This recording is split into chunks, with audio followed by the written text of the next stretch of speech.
Let's bring in former federal prosecutor Neama Rahmani and former FBI Special Agent Stuart Kaplan. Thank you both for coming on. Here's what Governor Spencer Cox said. Neama, watch. A family member of Tyler Robinson reached out to a family friend who contacted the Washington County Sheriff's Office with information that Robinson had confessed to them or implied that he had committed the incident. I mean, the whole thing is, Neama, he admitted it, right?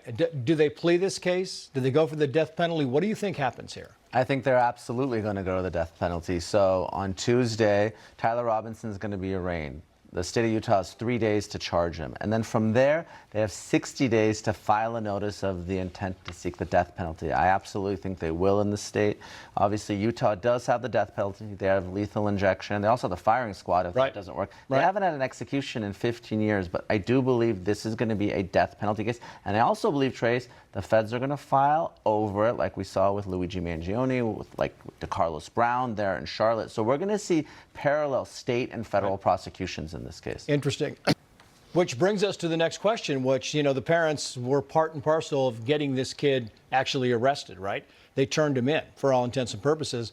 Are the parents facing any charges here, Neama? I don't think so, and I think that's actually unique. I can tell you most of the time the parents don't turn their child in. In fact, they're accessories after the fact. They try to obstruct justice. They help them flee.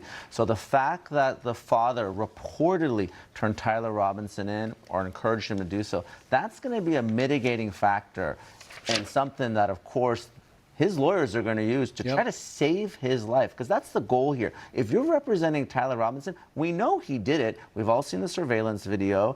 There's his messages on Discord, obviously his admissions to his family, and we know there's going to be biometric evidence, fingerprints, DNA on that weapon. So it's not a question of who did it. It's a question of what is going to happen to him. Does he spend the rest of his life in state or federal prison, or is he going to be on death row? And that's going to be a big factor here, that mitigation. Neama, thank you, Stuart. We appreciate your time.